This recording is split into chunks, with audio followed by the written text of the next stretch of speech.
Ito na nga mga idol, update lang tayo sa pag-uwi namin sa probinsya. At ito na nga yung ice creaman ko, binabalot ko na. Kailangan ko talaga itong dadalhin dahil dito po kami nabubuhay sa loob ng 10 taon. At tinulungan nga pala ako ng asawa ko, pero hindi namin kayang bubuhatin kaya tinagilid ko na lang yung karton para may pasok ko sa loob. Sinadya ko talaga yan na diyan ko ilagay sa malaking karton para marami pa akong malagay na mga gamit. At hindi ko nga akalain mga idol na makakauwi kami ng probinsya.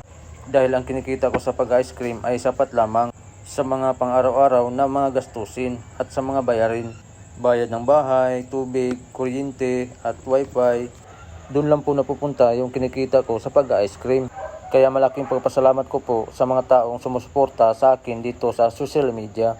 At sa tulong na rin ng asawa ko, nakapundar po kami ng bahay sa probinsya. Sa katunayan mga idol, ang pangarap ko lamang ay makaroon ng sariling lupa. Pero napakabait ng mahal Panginoon dahil binigyan niya ako ng lupa, may kasama pang bahay. Tiwala lang tayo mga idol dahil kung anumang mayroon tayo ngayon ay galing po yan sa mahal na Panginoon. Lahat nga pala ng mga gamit ko mga idol ay dadalhin ko talaga. Katulad ng mga ginagamit ko sa pag-ice cream. Para pagdating natin doon sa probinsya, hindi na tayo mahirapan magsimula sa ating negosyo. Mga ingredients lang ang kailangan natin bilhin para makapagtinda na naman tayo. Panibagong customer na naman ang makabili sa atin.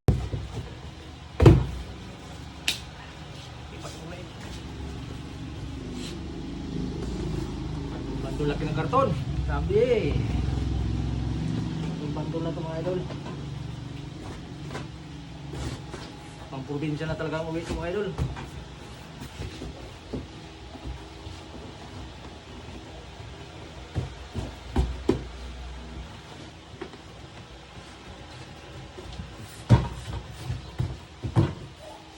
Wow!